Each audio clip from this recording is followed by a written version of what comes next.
Good morning students, welcome to bio class with Anil Varma sir. Students, इस video में हम आपके लिए chapter 5 principles of inheritance and variation यानी वंशागत और विविधता का सिद्धांत लेकर आए हैं, जिसका ये पार्ट 1 वीडियो है। ठीक है, आप इस चैप्टर को कंसंट्रेशन बनाकर प्रयास करिएगा कि एक ही 2 बार में आपको समझ में आ जाए, क्योंकि कुछ वर्ड्स और कुछ एक्सप्लेन ऐसे मिलेंगे जो आपको कंफ्यूज कर सकता है, लेकिन है बड़ा इंटरेस्टेड चैप्टर। ठीक है, सो आप लोग रेडी रहिए और अच्छे से कंसंट्रेशन बनाकर इस वीडियो को देखकर आप इस चैप्टर को पढ़िए और समझिए। ठीक है, इस चैप्टर में नाम से स्पष्ट है वंशागति और विविधता का सिद्धांत।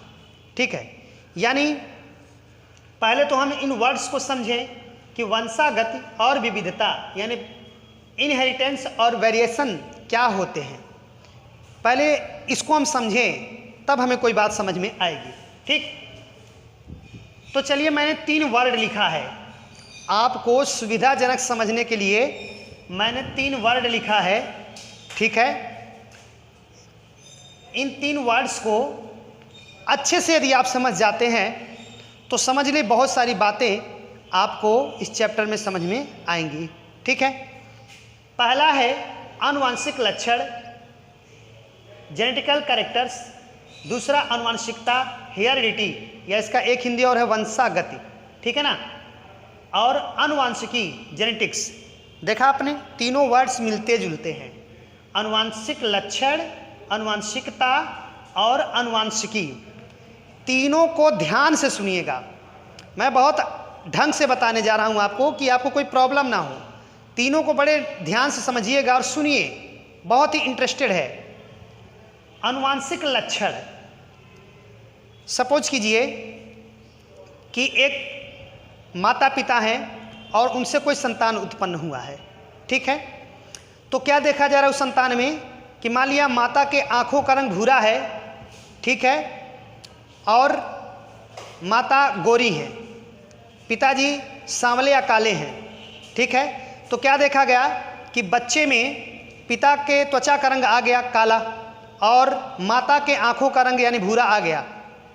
ठीक है, तो हमने क्या देखा, एक जो नया संतान उत्पन्न हुआ उसके अंदर हमने एक परिवर्तन देखा।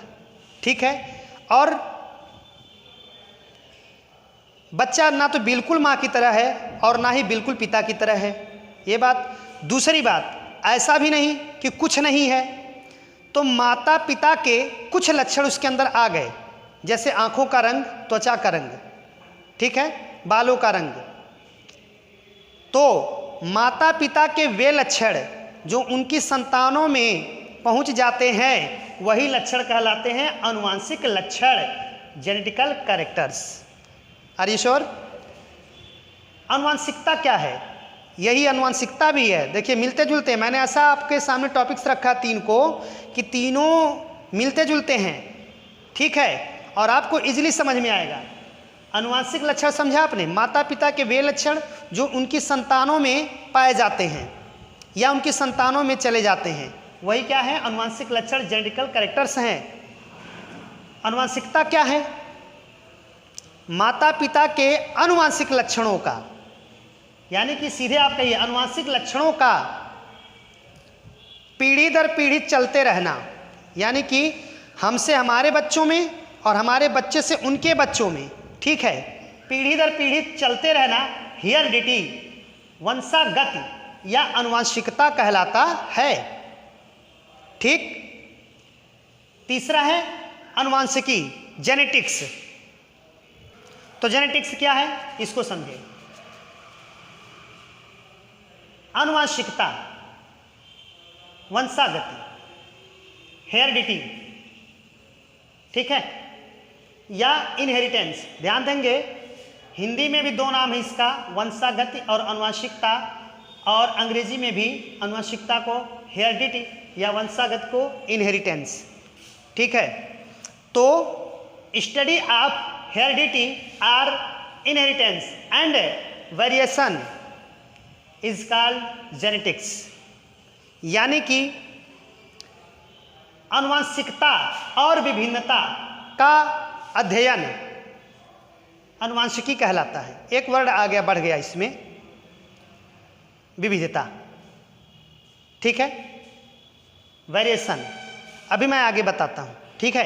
पहले आप ये समझिए, एक तरह से मैं इन तीनों को एक साथ जोड़कर बता रहा हूँ ताकि आप कंफ्यूज ना हो, कंपैरिजन भी हो जाएगा, तुलना भी हो जाएगी तीनों की, ठीक है।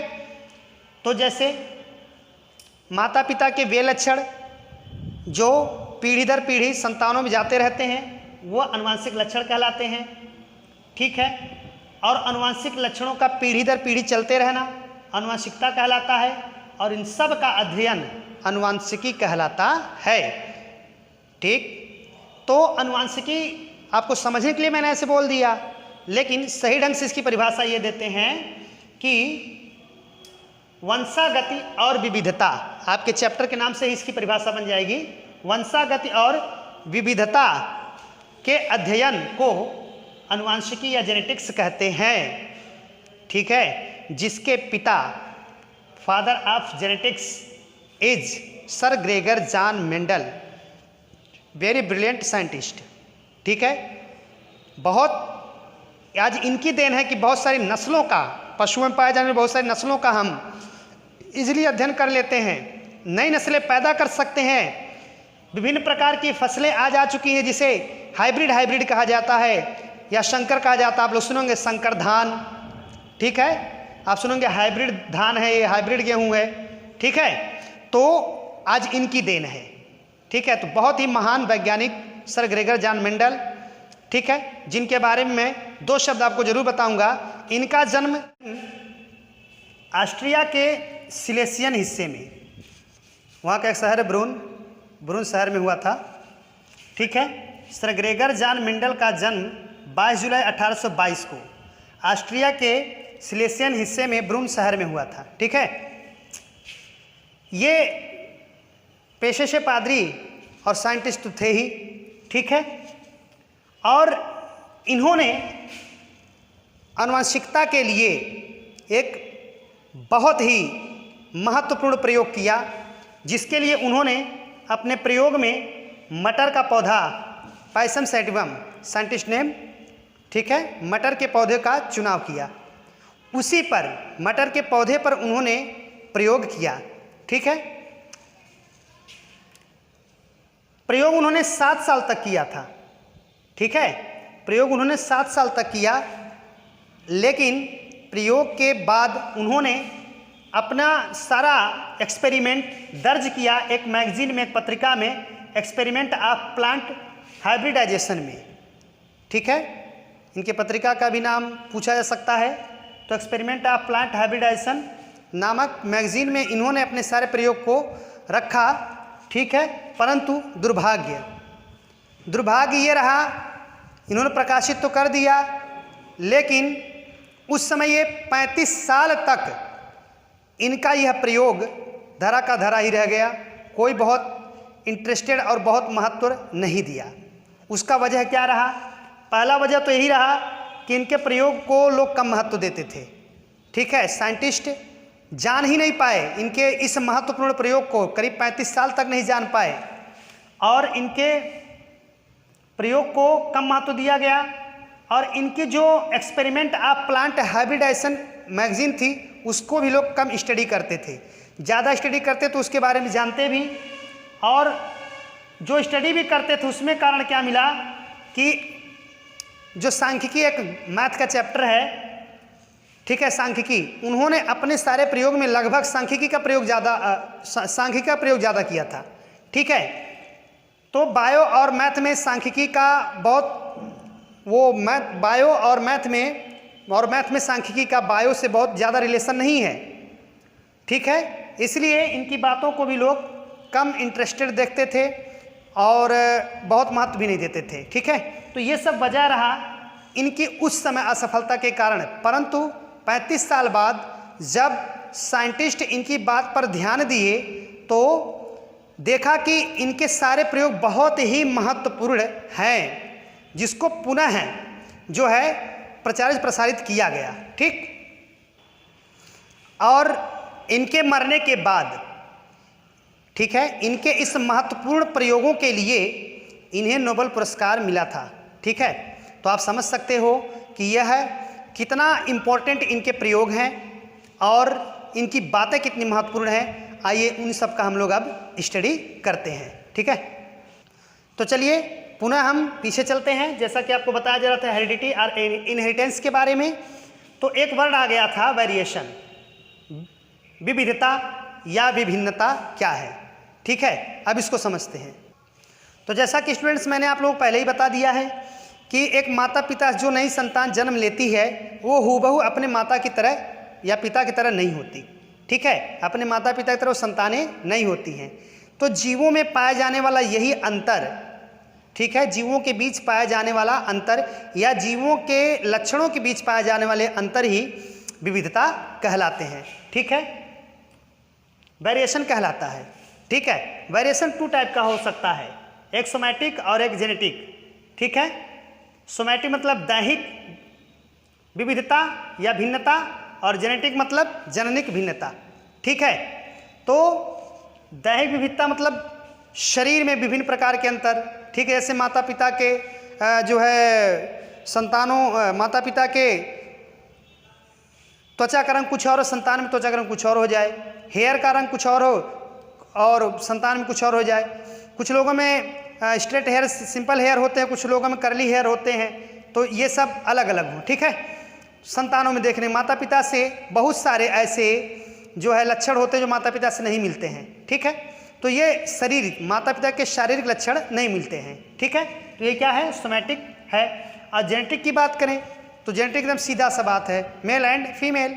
ठीक है, यानी कि जीवों में भी मेल एंड फीमेल पाए जाते हैं, जनन या जनन तंत्र से संबंधित अंतर। ठीक है, तो ये है वेरिएशन।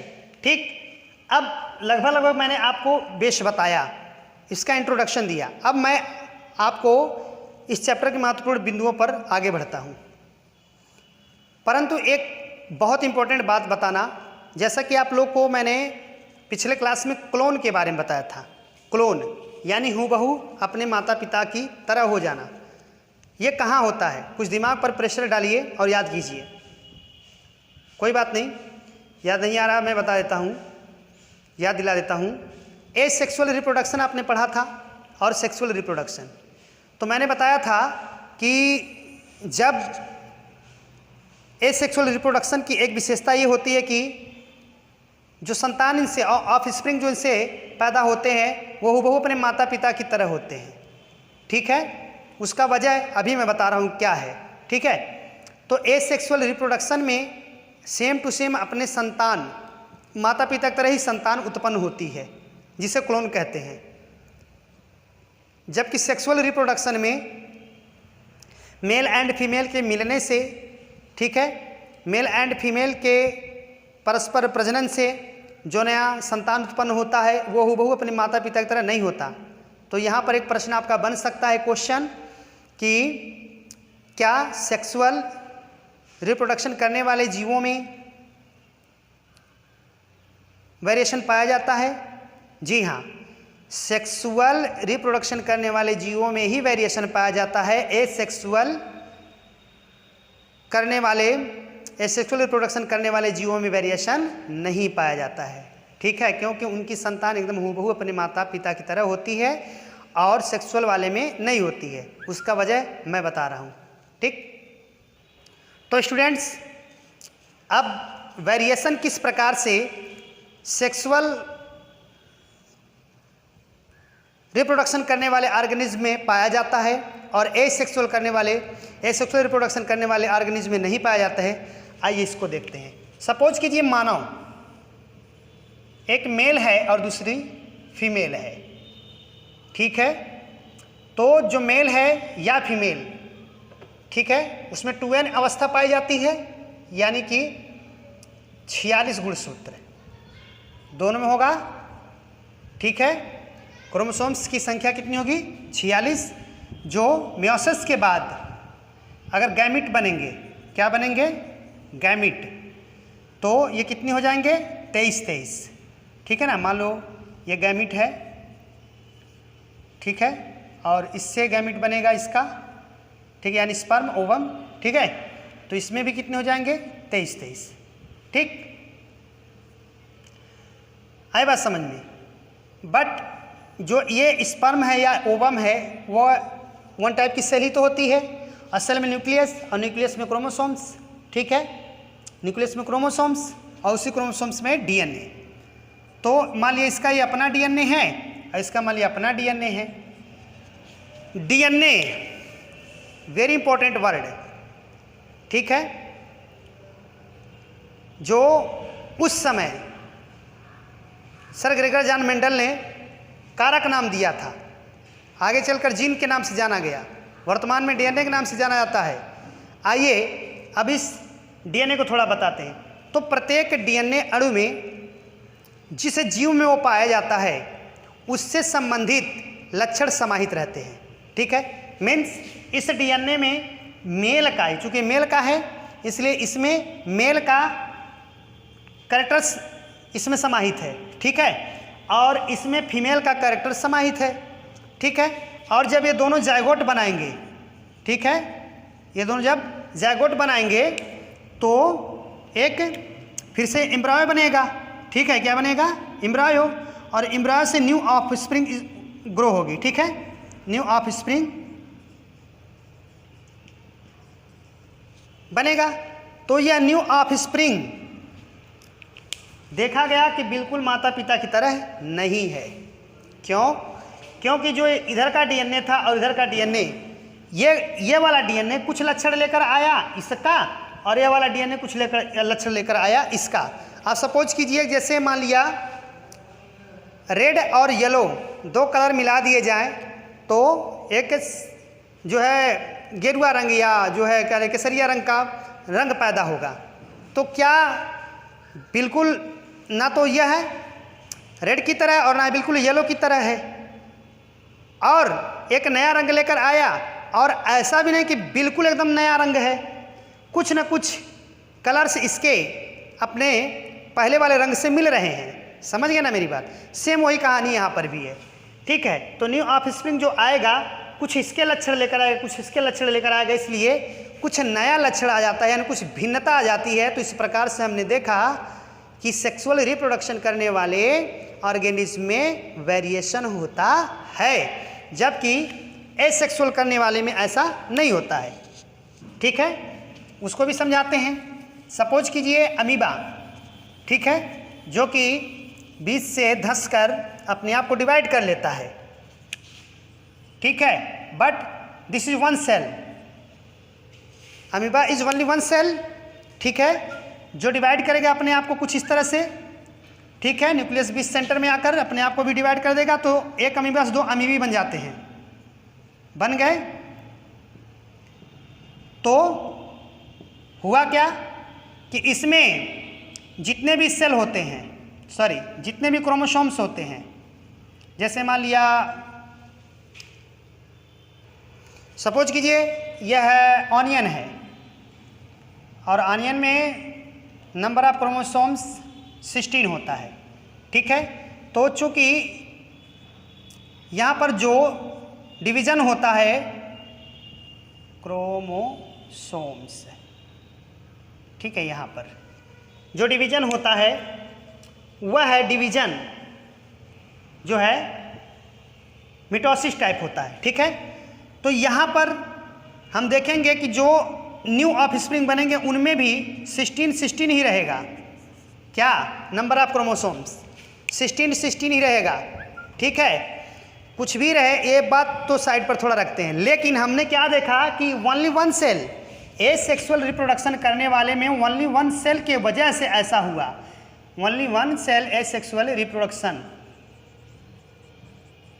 करने वाले ऑर्गेनिज्म में एक ही सेल से दो सेल जो बन रहे हैं उसमें नंबर ऑफ क्रोमोसोम्स उतने ही हैं, ठीक है। कुल मिला जुला कर आप ये जानिए कि अब जो न्यू ऑफस्प्रिंग पैदा होगी उसमें कोई भी नया लक्षण नहीं आएगा, क्योंकि इसका अपना डीएनए वही रह गया, उसमें 2 थे तो दोनों के मिक्स होकर नए लक्षण बनाए थे। इसमें 2 नहीं है, सिंगल ही है, इसी वजह से में कोई भी वेरिएशन नहीं आएगा, किसी प्रकार की विविधता नहीं आएगी। ठीक है, तो स्टूडेंट्स फर्स्ट वीडियो में इंट्रोडक्शन है, टोटल इंट्रोडक्शन है और कुछ खास बातें हैं। ठीक है, अब इसके बाद जो है हम आप लोगों को जो है अपना नेक्स्ट वीडियो लेकर आएंगे इस चैप्टर की जो स्टार्टअप है उसको लेकर। हालांकि इस चैप्टर तो स्टार्ट हो ही गया है और इसमें तमाम प्रश्न जो है तमाम क्वेश्चंस के आंसर आपको परीक्षा से मिल जाएंगे। कंपटीशन वाले स्टूडेंट्स के लिए भी इसमें बहुत ही उनके एग्ज़ाम के लिए भी क्वेश्चन इंपॉर्टेंट हैं। ठीक है, तो अब अगला वीडियो जल्दी लेकर आते हैं। Thanks you.